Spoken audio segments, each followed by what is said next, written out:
Hello दोस्तों, कैसे हैं आप सभी लोग। आई होप आप सभी अच्छे होंगे। मैं सुनील कुमार स्वागत करता हूं आपके अपने चैनल क्रैकर जीएस एकेडमी में।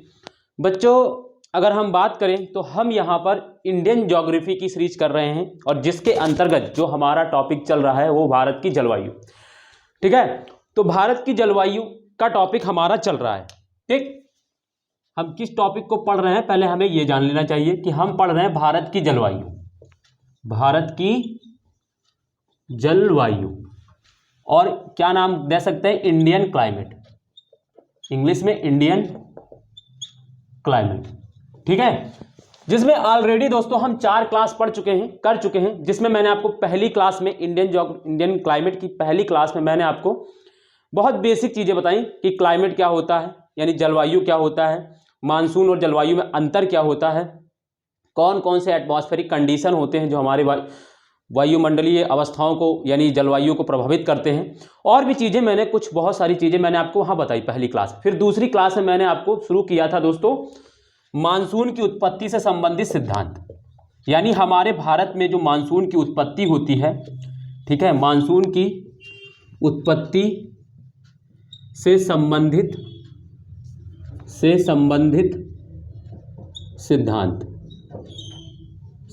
सिद्धांत मैंने आपको पढ़ाना शुरू किया था। ठीक है, जिसमें मैंने आपको कहा था कि हमारे भारत में मानसून की उत्पत्ति से संबंधित दोस्तों 3 तरीके के सिद्धांत हम लोग पढ़ते हैं। ठीक है, तो पहला जो सिद्धांत वो है thermal concept of heli.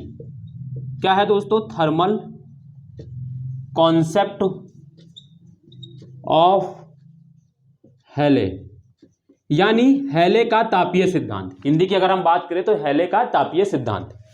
Second है दोस्तों डायनेमिक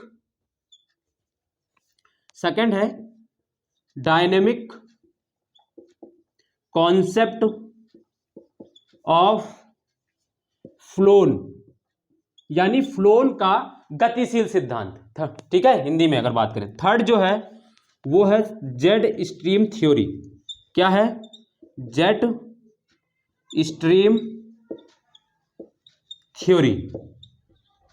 स्ट्रीम थ्योरी, यानी जेट स्ट्रीम सिद्धांत, हिंदी में हिंदी। तो यानी हमारी जो भारत में जो मानसून है उसकी उत्पत्ति से संबंधित 3 तरीके के सिद्धांत हम लोग पढ़ते हैं। पहला जो है वो है थर्मल कॉन्सेप्ट ऑफ हैली, जो इन्होंने सबसे पहले दिया था। ठीक है, ये हम लोगों ने दूसरी क्लास में देखा। फिर मैंने डायनेमिक कॉन्सेप्ट ऑफ फ्लोन में पढ़ा रहा था, परसों क्लास ली, कल भी उसी की क्लास ली, और आज भी डायनेमिक कॉन्सेप्ट ऑफ फ्लोन को ही पढ़ेंगे। उसमें कुछ चीज़ें लिखना रह गया था जो मैं लास्ट क्लास में लिखाया नहीं था मैंने, क्योंकि पूरा लास्ट क्लास मैंने समझा तो दिया है लेकिन लिखाना भी बाकी था। तो हमको क्या क्या लिखना है तो मैं बता दूं। मैंने लास्ट में थर्मल कॉन्सेप्ट ऑफ हैली को लिखाया था लेकिन उसकी लिमिटेशंस नहीं बताई थी। मैंने कहा था कि मैं आपको लिमिटेशन बताऊंगा, उसकी क्या क्या सीमाएं रह गई थी, जिसकी पूर्ति दोस्तों किसने की? Dynamic concept of phloem. और डायनेमिक कॉन्सेप्ट ऑफ फ्लोन यानी फ्लोन का गतिशील जो सिद्धांत है उसमें कुछ कमियां रह गई थी, जिसकी पूर्ति पूरी तरीके से जेट स्ट्रीम ने कर दी। ठीक है, तो इस वजह से कुछ डिमेरिट, जैसे देखो क्या हुआ, थर्मल कॉन्सेप्ट ऑफ हैली में बहुत सारी डिमेरिट्स थी। उसने बस खाली ये बताया, उसने जल और स्थल के गर्म एवं ठंडा होने से बताया कि मानसून की उत्पत्ति हो जाती है। ठीक है, तो ये पूरी तरीके से सत्य नहीं था कुछ, मगर इसने क्रांति ला दी कि हाँ, इस तरीके से काम अगर हम करेंगे तो शायद हो सकता है कि मानसून को जान सकें। और कुछ रोल तो तापमान का होता ही है, ये तो हम सब जानते हैं। ठीक है, तो इसने एक कदम बढ़ाया हम लोगों को। फ्लोन ने दोस्तों उसमें बहुत कुछ सही कर दिया, फ्लोन ने दोस्तों बहुत कुछ सुधार कर दिए, जो मैंने अपने लास्ट क्लास में बताया भी।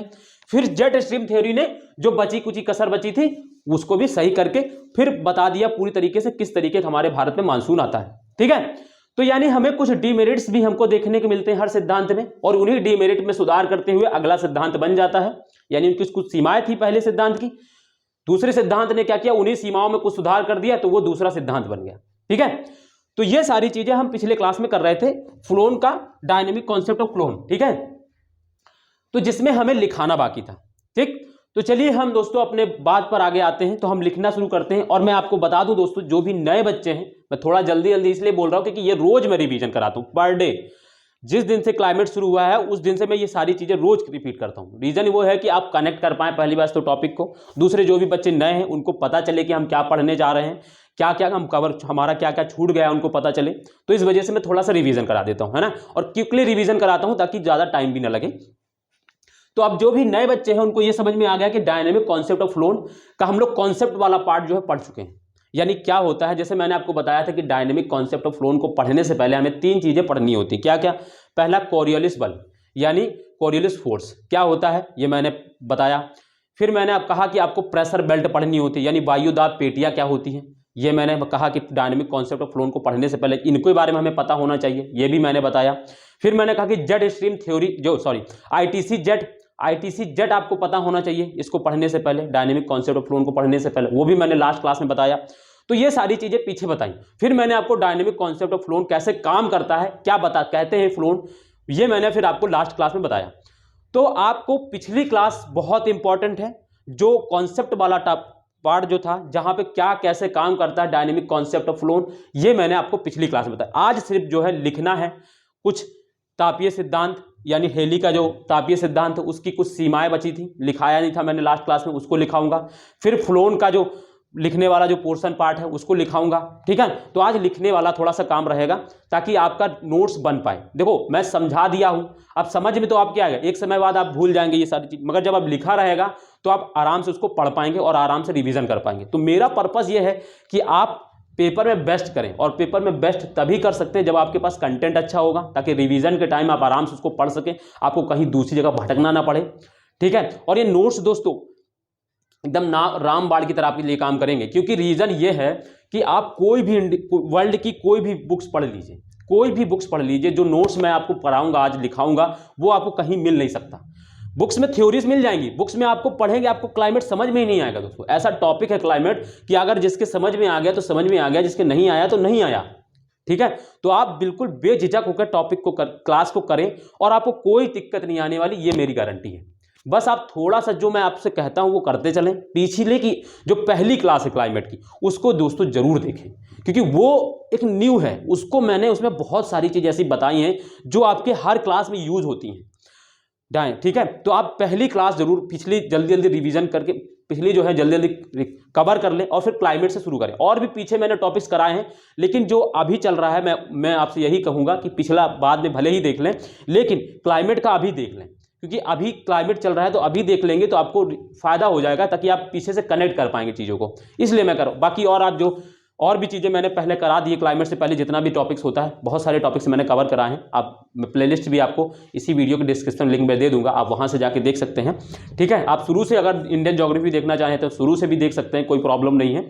मैं उसकी आपको जो प्लेलिस्ट की जो लिंक है यहाँ पे दे दूंगा, ठीक है। तो चलिए आप लिखेंगे। अब आपको लिखना क्या है, तो आप देखिए, आपने जो भी नोट्स जो भी बच्चे पुराने हैं उन्होंने साथ में बनाते चले होंगे। तो जहां पर मैंने कहा था कि थर्मल कॉन्सेप्ट ऑफ हेली का जो सिद्धांत खत्म हुआ था उसके नीचे कुछ जगह रह गई होंगी, और जगह नहीं भी रह गई तो कोई दिक्कत नहीं, आपको नेक्स्ट जहां से आपके पास पेज हो वहां से नेक्स्ट पेज से लिखना शुरू करेंगे। और लिखेंगे क्या लिखेंगे, हेली की तापीय सिद्धांत की सीमाएं, ठीक है। हेडिंग डालेंगे, लिखना शुरू करेंगे और मैं बोलूंगा दोस्तों और समझाऊंगा भी, ठीक है। बहुत इंपॉर्टेंट है, इसको लिख लें दोस्तों, क्योंकि लिखना आपके लिए मेरा मेन फोकस क्या है कि मैं आपको एक बार पढ़ाकर यहां से चला जाऊं तो आपको दोबारा कहीं भटकना ना पड़े, ना नोट्स के लिए ना क्लास के लिए, किसी भी चीज़ के लिए। इस वजह से मैं आपको थोड़ा सा दोस्तों आप लोगों के लिए मैं इतना कुछ करने के लिए आया हूं, तो मैं करके जाऊंगा, क्योंकि मैंने प्रॉमिस किया हुआ है कि ज्योग्राफी में आपको दिक्कत नहीं आएगी, चाहे वो प्री मेंस हो, यूपीएससी का हो या पीसीएस का हो, किसी भी मेंस का हो, कोई फर्क नहीं, दिक्कत है। तो आप टॉपिक में डालेंगे हेली के तापीय सिद्धांत की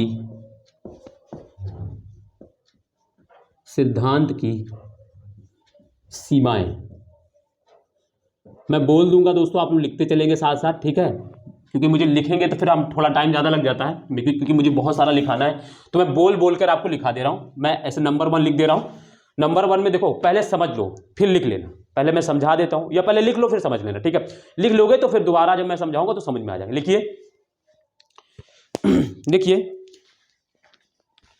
लिखिए पहला पॉइंट लिख लिया, इसमें क्या सीमा है इसकी, पहली उच्च वायुदाब क्षेत्र, सॉरी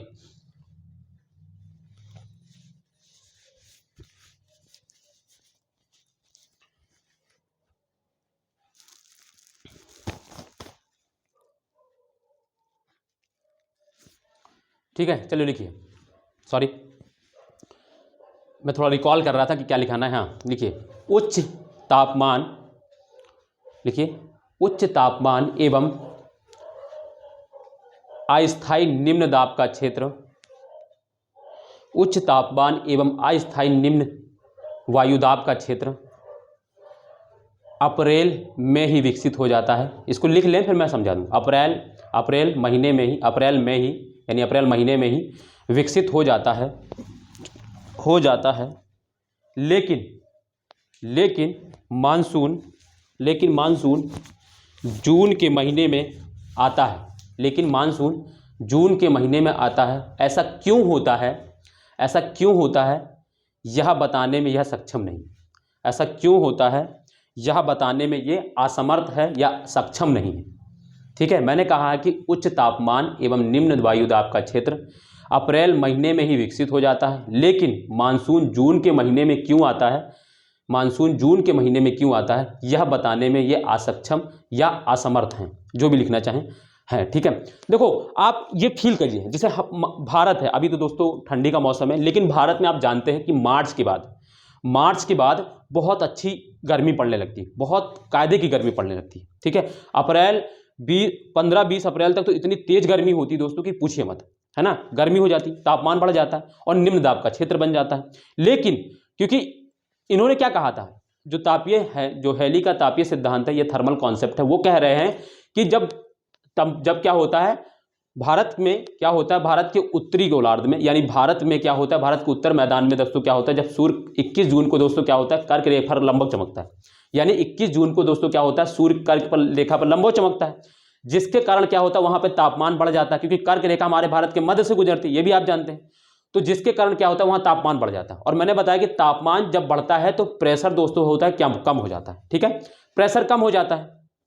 ठीक, तो प्रेशर कम हो जाता है और तापमान दोस्तों क्या होता है, बढ़ जाता है। यानी उच्च तापमान एवं निम्न दाब का क्षेत्र भारत के इलाके में विकसित हो जाता है। ठीक है, ऐसा ये कह रहे हैं। और इसके कंपैरेटिवली, क्योंकि ये स्थल और जल की बात करते हैं, तो ये तो भारत का जो लैंड फॉर्म है वो स्थल है, और भारत के पास में कौन से जो सागरीय भाग है, पानी वाले भाग है, तो अरब सागर और बंगाली खाड़ी। और ये कहते हैं कि उसकी तुलना में भारत के जो स्थलीय, जो समुद्र के पास वाला इलाका है, यानी जो अरब सागर एवं बंगाल की खाड़ी जो है, उसमें उच्च तापमान एवं निम्न तापमान एवं उच्च वायुदाब का क्षेत्र बन जाता है। यानी वहां पर, क्योंकि सन यहां पर पहुंच गया, तो इसके कंपैरेटिव क्या होता है, स्थल भाग गर्म है और उसके तुलना में जल जो होता है ठंडा होता है, और उसकी ठंडा होने की वजह से दोस्तों क्या होता है, वहां पर तापमान ज्यादा रहता है। और इसी की वजह से दोस्तों क्या होती है, क्योंकि हवाएं दोस्तों होती है हाई प्रेशर से लो प्रेशर की ओर चलती है। यानी उच्च तापमान से निम्न तापमान, आज पता नहीं मुझे क्या हो गया, तापमान बार बार निकल रहा है, सॉरी, उच्च वायुदाब से निम्न वायुदाब की ओर चलती है। ठीक है, यानी हाई प्रेशर से लो प्रेशर की, मैं इंग्लिश बोलूंगा तो सही बोलूंगा, अगर हिंदी बोलूंगा तो गलत बोल देता हूं, पता नहीं क्यों, क्योंकि मैंने ये जो टॉपिक्स है वो इंग्लिश में ही ज्यादातर तैयार किया। तो हाई प्रेशर से लो प्रेशर की ओर चलती है। ठीक है, हाई प्रेशर से लो, यानी ये समुद्र से चलती हैं तो उसमें नमी रहती है, और वो जाकर दोस्तों क्या होती है, भारत में वर्षा कराती है, ऐसा ये बोलते हैं। और फिर इसी के तो बाद में क्या होता है, जब 22 दिसंबर को सूर्य मकर रेखा पर लंबवत चमकता है तो हवाएं उल्टी हो जाती हैं। तो ये सारा ये कह रहे हैं, और मैंने ये सेकंड क्लास में पढ़ाया, आप पढ़ेंगे तो आपको बहुत डिटेल से पढ़ाया, मैंने मैप बनाकर हर चीज को बनाकर पढ़ाया वहां पर। ठीक है, इंडिया का कई बार मैंने मैप यूज किया है, सारी कुछ बताया। ठीक है, तो ये ऐसा कह रहे हैं। तो ये कह रहे हैं कि तापमान जब बढ़ता है 21 जून को, तब क्या होता है, बारिश होती है। और हम जानते हैं कि हमारे यहाँ तापमान तो दोस्तों अप्रैल महीने में बहुत ज्यादा हो जाता, तो फिर मानसून क्यों नहीं आता, तो फिर क्यों नहीं आता, ये चीज ये बताने में असमर्थ है। पहली लाइन यही कह रही है। ठीक है, तो ये चीज आपको क्लियर हो गया होगा। सेकंड लिखें, मानसून के अचानक विस्फोट। ठीक है, मानसून के अचानक विस्फोट की व्याख्या करने में असमर्थ। मानसून की अचानक विस्फोट की या फटने की व्याख्या करने में असमर्थ। यानी अचानक जो मानसून हमारे यहाँ आ जाता है उसका क्या कारण होता है, ये नहीं बता पाते, उसका क्या कारण होता है ये भी नहीं ये बता पा रहे हैं। ठीक है, थर्ड जो है, कमजोर मानसून परिघटना की व्याख्या करने में सक्षम नहीं। कमजोर मानसून परिघटना की व्याख्या करने में सक्षम नहीं। मतलब ये कहते हैं एकदम से बारिश आती है और एकदम से चली जाती है, ऐसा कैसे? हमारे यहाँ भारत में मानसून एक टाइम बहुत तेज रहेगा, फिर धीरे धीरे धीरे धीरे कम होती जाएगी। इसका रीजन ये बताने में असमर्थ है, ठीक है, इसका रीजन भी ये बताने में असमर्थ है। चौथी सबसे इंपॉर्टेंट, जिसको लेकर फ्लोन ने एकदम सीधी बात मान ली थी कि अगर हम कोरियोलिस फोर्स का प्रयोग करें, यानी इन्होंने कोरियोलिस बल जो है, इन्होंने क्या है, सॉरी लिखिए पहले, चौथा जो है, इन्होंने कोरियोलिस बल की भूमिका का कोई जिक्र नहीं किया। कोरियोलिस बल क्या होता है मैं पढ़ा चुका हूं ऑलरेडी, ठीक है। कोरियोलिस बल की भूमिका का कोई जिक्र नहीं किया, यानी हैली ने कोरियोलिस बल की कोई भूमिका का जिक्र नहीं किया कि हवाएं जो है वो किस वजह से घूमती। इसी को आधार बनाकर फ्लोन ने क्या किया था, अपने सिद्धांत को दिया था, ठीक है। उन्होंने पहले ही कोरियोलिस बल को बता दिया, ठीक है, ठीक है। तो इन्होंने कोरियोलिस बल की भूमिका कोई जिक्र नहीं किया था, ठीक है। तो ये हैली के डीमेरिट्स हैं कुछ, ठीक है। देखो मैं एक चीज़ बता दूं आपको, जो भी नए बच्चे होंगे जो आज पहली बार क्लास देख रहे हैं उन्हें दिक्कत होगी। दिक्कत इसलिए होगी क्योंकि मैं कॉन्सेप्ट वाला सारा चीज़ जो है वो पिछली 3 क्लासें पढ़ा चुका हूं। पिछली 3-4 क्लासेस जो हुई है उसमें सिर्फ मैंने कॉन्सेप्ट ही पढ़ाया है कि क्या क्या होता है कैसे, और बहुत डायग्राम बना बना कर बताया। आपसे बस इतना ही मैं कहूँगा दोस्तों कि आपको लगेगा कि पता नहीं सर क्या पढ़ा रहे हैं, बस बोलते जा रहे हैं, तो उसका रीज़न यही है क्योंकि आपने पिछली क्लास देखी नहीं। आप पिछली क्लास देख कर आइए और आज की क्लास जब पढ़ेंगे तो बहुत आनंद आएगा दोस्तों। इतना आनंद आएगा कि आपको सेटिस्फैक्शन लगेगा कि हाँ क्लास में मैं जब आया हूँ तो मैं सही जगह आया हूँ।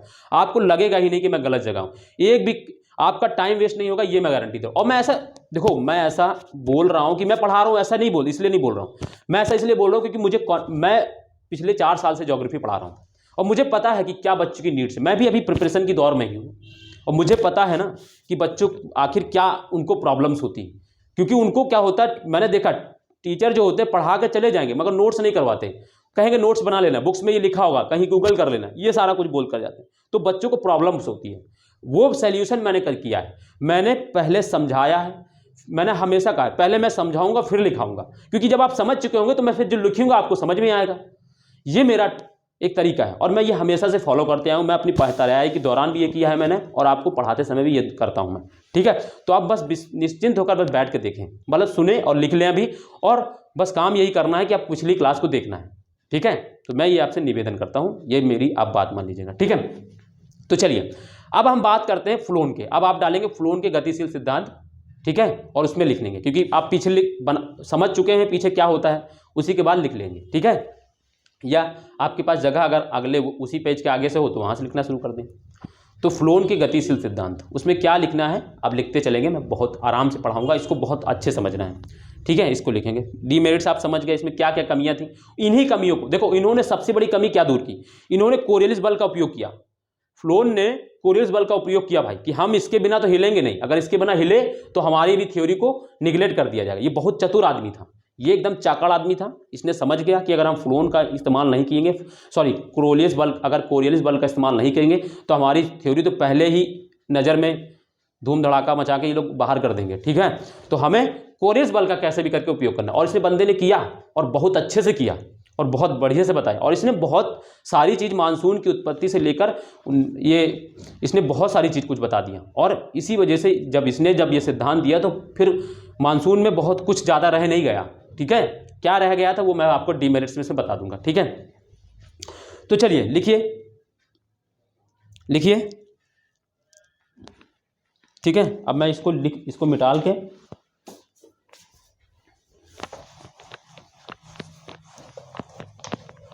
मैं लिख दे रहा हूँ, हेडिंग जो भी है हेडिंग डाल दे रहा हूँ। हेडिंग क्या है, हेडिंग है हमारी दोस्तों फ्लोन के गतिशील सिद्धांत। लिखने वाला पोर्शन है, समझाने वाला पोर्शन मैं पहले ही समझा दूंगा। फ्लोन का गतिशील सिद्धांत,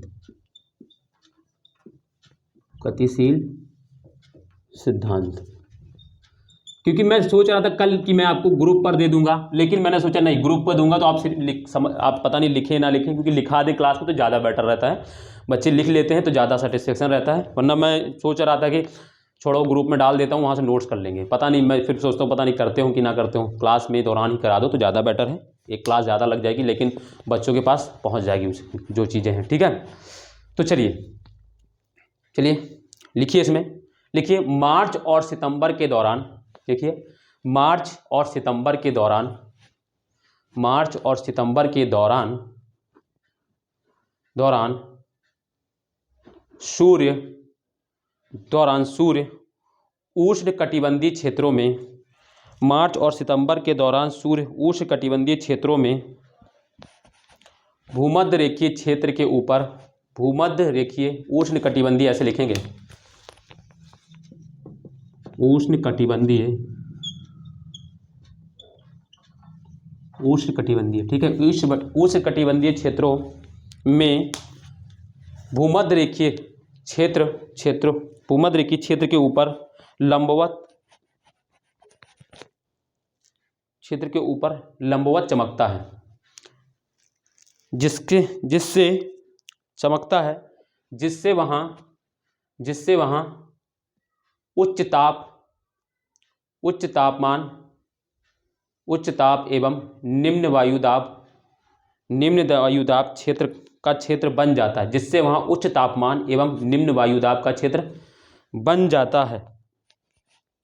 यहाँ निम्न वायुदाब पेटी, आगे लिखते चलेंगे, यह निम्न वायुदाब पेटी उत्तरी गोलार्ध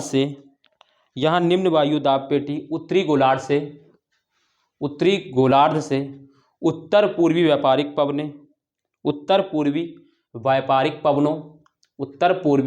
व्यापारिक पवनों तथा दक्षिणी गोलार्ध से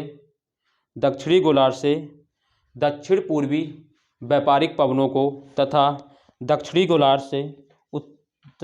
गोलार्ध से दक्षिण पूर्वी व्यापारिक पवनों को आकर्षित करती है। मैंने क्या बताया, यह निम्न वायुदाब की पेटी उत्तरी गोलार्ध से, मैंने क्या बोला, मैं बोल रहा हूं उत्तरी गोलार्ध से उत्तर पूर्वी व्यापारिक पवनों को तथा दक्षिणी गोलार्ध से दक्षिण पूर्वी व्यापारिक पवनों को आकर्षित करती है। ठीक है, इसके आगे लिखेंगे, इस पेटी में इन दोनों व्यापारिक पवनों के इस पेटी में इन दोनों व्यापारिक पवनों के अभिसरण मतलब क्या होता है, मिलन से, दोनों कन्वर्ज करती पास में। मैंने कल बताया था, अभिसरण से वायु ऊपर की ओर जाती है, जिससे इसको पहले लिख ले, मैं फिर इसको समझाता हूँ, जिससे निम्न दाब की स्थिति उत्पन्न हो जाती है। इसको समझेंगे पहले। देखो मैंने क्या बताया, देखो उष्णकटिबंधीय क्षेत्र होता है, यहां पर मैंने कल पढ़ाया था, ठीक है, ये उच्च हाई प्रेशर का क्षेत्र होता है, और इधर भी क्या होता है, साउथ में भी उच्च उपोष्ण है, सब ट्रॉपिकल होता है, यानी उपोष्ण होता है। और यहाँ पर क्या होता है, 0 डिग्री पर सन लंबवत चमक रहा है। अब यहाँ पर टेम्परेचर हाई है लेकिन प्रेशर लो होता है, टेम्परेचर हाई होता है, और यहाँ पर प्रेशर हाई होता है, ठीक है, और यहाँ पर भी प्रेशर हाई होता है।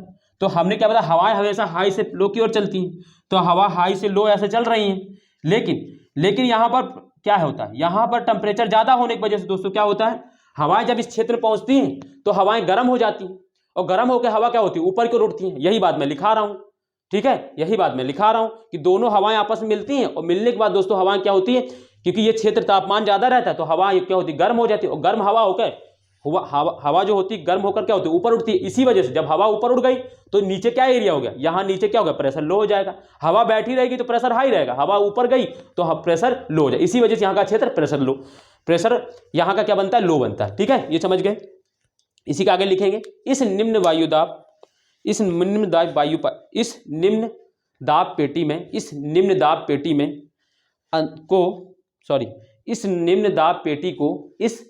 दाब पेटी को अंतर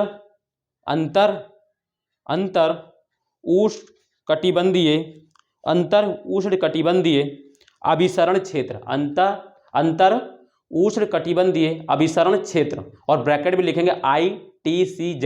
कल मैंने पढ़ाया था, ITCZ के नाम से जाना जाता है, ठीक है, जाना जाता है।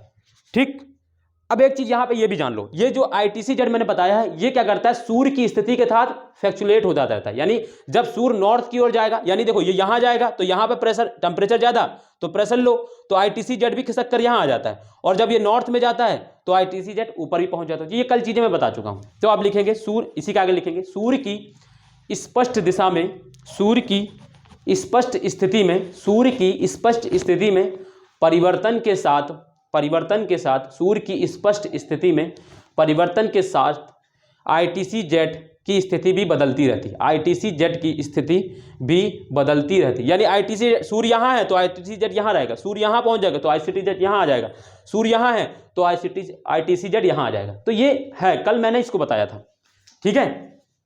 तो ये मैंने बता दिया कि ITC-Z क्या होता है और कैसे काम करता है। ये कब स्थिति थी? जब सूर्य 0 डिग्री पर था।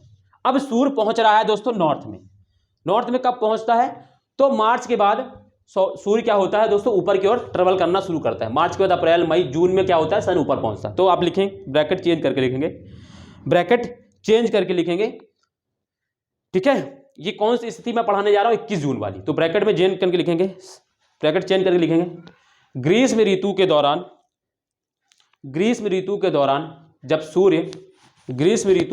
जब सूर्य कर्क रेखा पर लंबवत चमकता है, ग्रीष्म ऋतु के दौरान जब सूर्य कर्क रेखा पर लंबवत चमकता है तो ITC-Z,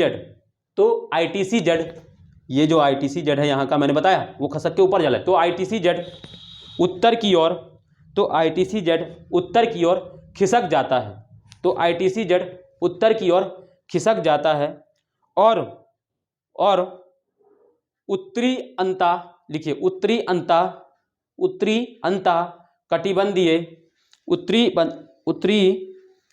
अंता कटिबंधीय अभिसरण क्षेत्र कहलाता है। जिसको बोलेंगे NITC-Z, लिखेंगे इसको ब्रैकेट में करके NITC-Z, ठीक है, कहलाता है। अभिसरण के साथ दक्षिण पूर्वी व्यापारिक पवनें,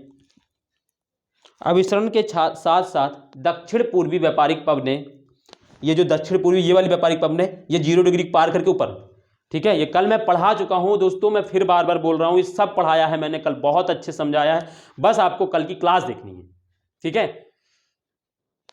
तो अभिसरण के साथ साथ दक्षिण पूर्वी व्यापारिक पवनें भी भूमध्य रेखा को पार कर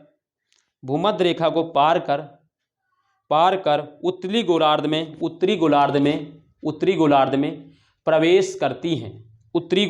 प्रवेश करती हैं, और कोरियालिस बल के कारण, ठीक है, मैं फिर से बोल दे रहा हूं, इसको रिपीट कर, अभिसरण के साथ साथ दक्षिण पूर्वी व्यापारिक पवनें भूमध्य रेखा को पार कर उत्तरी गोलार्ध में प्रवेश करती हैं, यहां तक लिख लिया। और कोरियालिस बल के कारण अपने दाईं ओर मुड़ जाती हैं, तथा दक्षिण पश्चिम मानसूनी पवनों के रूप में उत्तर पूर्व दिशा की ओर चलने लगती हैं। इसलिए इसे,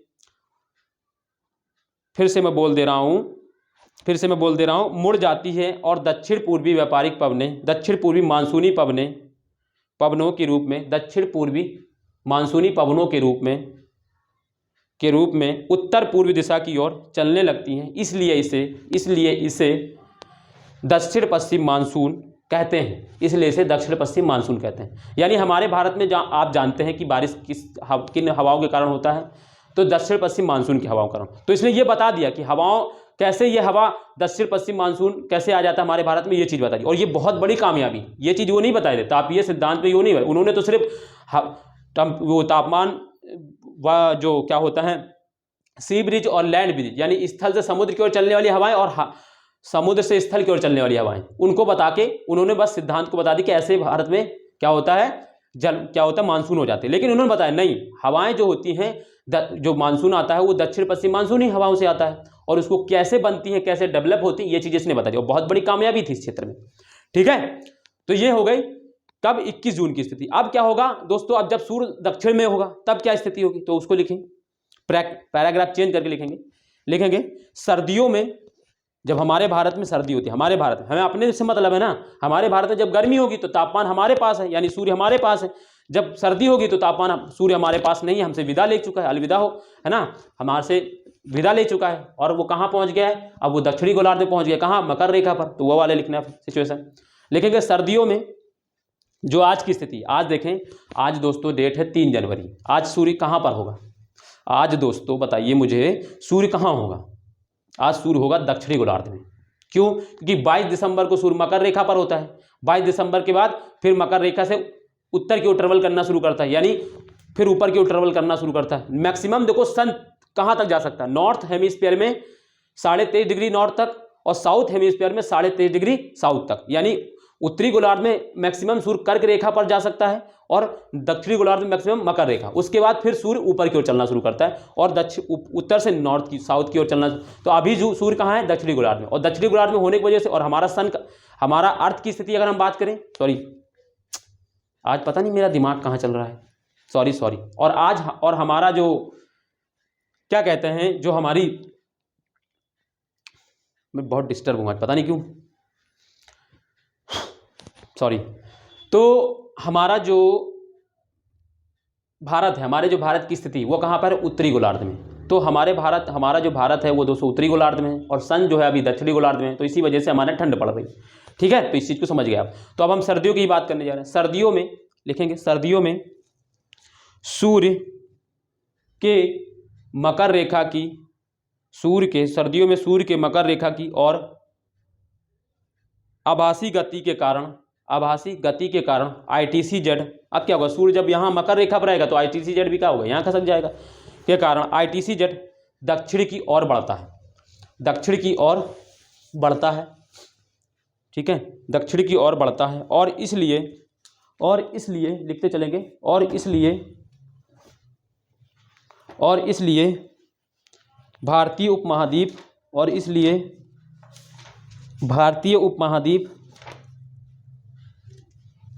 उपमहाद्वीप में पवन की दिशा उलट जाती है, अब हवा उत्तर पूर्व से दक्षिण पश्चिम की ओर बहती है, अब हवा उत्तर पूर्व से दक्षिण पश्चिम की ओर बहती है। इसलिए शीतकालीन मानसून को उत्तर पूर्वी मानसून कहा जाता है। इसलिए शीतकालीन मानसून को उत्तर पूर्वी मानसून कहा जाता है।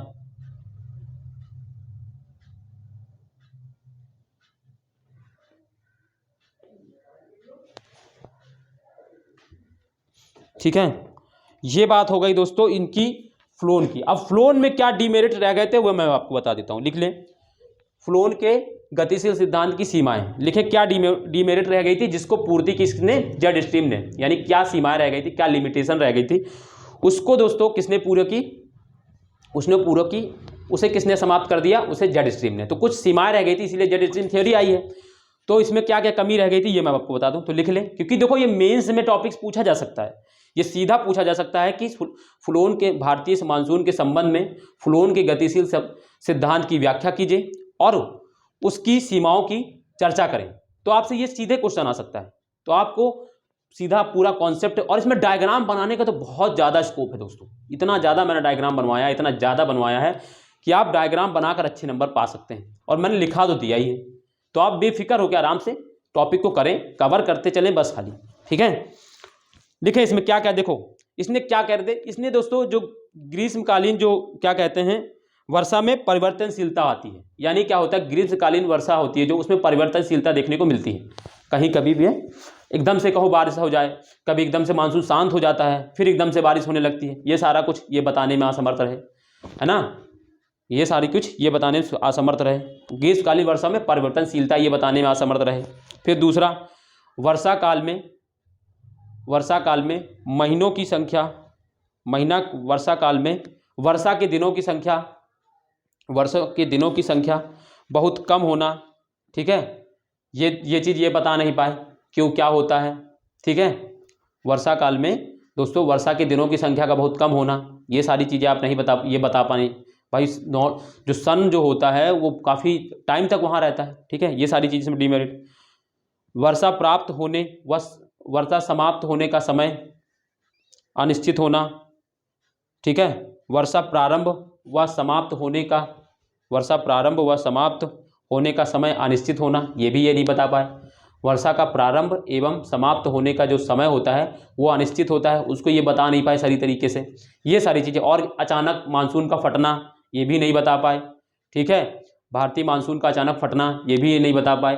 तो ये कुछ इनकी क्या हुई, सीमाएं रह गई थी। ठीक है, तो 3-4 सीमाएं हैं, आपने लिख ली होगी। आज देखो, और इन्होंने कोरियस बल्ब पर काम किया, मैंने क्या बताया, इन्होंने पहले ही बता दिया कोरियस बल्ब तो जरूर मैं यूज़ करूँगा। ठीक, तो ये कुछ दोस्तों क्या होगा, ये लिखने वाले जो आज फैक्टर थे मैंने लिखा दिया। कल मैं आपको जेट स्ट्रीम थ्योरी पढ़ाऊंगा, और आज जो भी बच्चे पहली बार देख रहे हैं मैं उनसे यही कहूँगा दोस्तों कि आप पिछली कल तक क्लास देख लें, ज़्यादा टाइम नहीं लगेगा दोस्तों, 1-1 घंटे क्लास है, 4 घंटे में निपटा देंगे आज। ठीक है, और कल से फिर आराम से, और आज 5वीं क्लास लिखने वाला है वो आप लिख लेते, अगर आप लिख लिया होगा आप पीछे की देख लेंगे, और जो भी मान लो नहीं भी है तो कोई दिक्कत नहीं है, आप पिछली देख कर फिर आज ये वाली देख लीजिएगा, उसके बाद कल से फिर कल डेली वाली क्लास देखिएगा। ठीक है, तो रोज रोज क्लास करते रहें और गैप मत करें, क्योंकि देखो गैप करने से आपका नुकसान ये होगा कि आप, ये जो टॉपिक है एक कनेक्ट रहता है, एक टॉपिक दूसरे से कनेक्ट रहता है। आप एक दिन किए, 4 दिन बाद फिर बैठ रहे हैं तो पीछे की चीज़ें भूल जाएंगे, और भूल जाएंगे तो फिर नया वाला जो पढ़ा रहे हैं वो समझ में नहीं आएगा। तो इस वजह से कंटिन्यूटी बहुत इंपॉर्टेंट है। क्लाइमेट पढ़ते समय बहुत ज़्यादा इंपॉर्टेंट, हम तो कह रहे हैं क्लाइमेट ने, कोई भी दुनिया का कोई भी टॉपिक आप पढ़ रहे हैं, विषय पढ़ रहे हैं, तो उसमें थोड़ा कंटिन्यूटी होना आपके लिए बहुत इंपॉर्टेंट रखता है, मैटर रखता है। क्योंकि कंटिन्यूटी अगर रहेगी तो आपको टॉपिक्स एकदम समझ में आएंगे। ठीक है, तो आपको ये समझ में आ गया होगा कि डीमेरिट्स क्या हैं इनके और क्या क्या चीज़ें हैं, ये सारी चीज़ें मैंने बता दी। ठीक है, ठीक, तो चलिए दोस्तों फिर हम आज यहीं तक रखते हैं। और हाँ, जिन्होंने अभी तक वीडियो को लाइक, कमेंट, सब्सक्राइब चैनल को नहीं किया है और अपने दोस्तों को वीडियो को शेयर नहीं किया है, दोस्तों जल्दी से जल्दी शेयर कर दें, जल्दी जल्दी लाइक कर दें, जल्दी जल्दी कमेंट कर दें, और जल्दी जल्दी चैनल को सब्सक्राइब भी कर लें। ठीक है दोस्तों, मैं आपको एक चीज़ बता देता हूँ, आज मेरी बात मानिए, मैं आपको एक चीज़ देता हूँ, आप पूरे यूट्यूब पर छान के मारिए, आइए जाके पढ़ के आइए यूट्यूब पर। ठीक है, और ज्योग्राफी को एक लोग नहीं, कम से कम 100 लोग पढ़ा रहे होंगे, लेकिन जो पैटर्न मैं फॉलो कर रहा हूँ, पहले पढ़ा रहा हूँ, समझा रहा हूँ, फिर लिखा रहा हूँ, ठीक है, फिर उसमें बहुत सारी चीज़ें इंप्रूवमेंट मैं कर रहा हूँ खुद में। ठीक है, तो एक साथ इतनी चीज़ें आपको कहीं मिलेगी नहीं। कोई पढ़ा रहा है तो लिखा नहीं रहा है, कोई समझा रहा है, कोई सिर्फ पीपीटी लेकर आ रहा है, पीपीटी को रटते हुए चला जा रहा है, बच्चों को समझ में नहीं आ रहा है, ये सारा कुछ चल रहा है यहाँ पे। लेकिन मैंने ऐसा नहीं फॉलो किया, ना तो मैं पीपीटी यूज़ करता हूँ, ना तो मैं सिर्फ आके लिखाना शुरू करता हूँ, पहले आपको मैं समझाता हूँ फिर आपको लिखाता हूँ, ये मैं शुरू से फॉलो कर रहा हूँ। और बच्चे जो मेरे से जुड़े हुए हैं उनको ये चीज़ फील हो रही हुई कि हाँ सर अच्छा पढ़ा रहे हैं। और मैं आपसे भी यही कहता हूँ कि आप जहाँ भी पढ़ें, आप देखें, आप थोड़ा सा अपने लिए जागरूक हों। ठीक है, पीपीटी से थोड़ा दूर रहें, क्योंकि पीपीटी वाली दुनिया जो है ना, वो आके आपके अलमारी में रखी रहेगी, लेकिन उसको आप कभी पढ़ नहीं पाएंगे पीपीटी को। ठीक है, तो चलिए फिर आज हम लोग यहीं तक रखते हैं। बाकी अपना ध्यान रखिए, ठंडी बहुत बढ़ गई है दोस्तों, बहुत ज़्यादा ठंड हो रही है। ठीक है, मैं तो 7 बजे तक बिस्तर में ही रहता हूँ, पढ़ता रहता हूँ वहीं पे लेट बैठा बैठा, उठ तो जाता हूँ 5 बजे, लेकिन पढ़ने का मन, निकलने का रजाई से मन नहीं करता। ठीक है, तो चलिए फिर हम आज यहीं तक रखते हैं, बाकी कल मिलेंगे, तब तक के लिए अपना ध्यान रखें और वीडियो को शेयर करना बिल्कुल ना भूलें। ठीक है दोस्तों, शेयर करते रहें। देखो पता नहीं क्यों मुझे ऐसा लगता है, जब मैं इतना अच्छा पढ़ाता हूँ, लोगों को समझ में आ रहा है, तो लोगों को शेयर करना चाहिए दोस्तों। मैं देख रहा हूँ जो कुछ नहीं आते, मदारी की तरह खेल करते हैं, उनके व्यूज़ देखता हूँ मिलियन है। ठीक है, यहाँ लोग पता नहीं क्यों समझ में नहीं आता क्या लोग चाहते हैं। ठीक है, देखते हैं दोस्तों अब क्या करेंगे इसके लिए। चलिए ठीक है, तब तक के लिए कल मिलेंगे फिर, तब तक के लिए अपना ध्यान रखिए। बाय, नमस्ते, जय हिंद दोस्तों।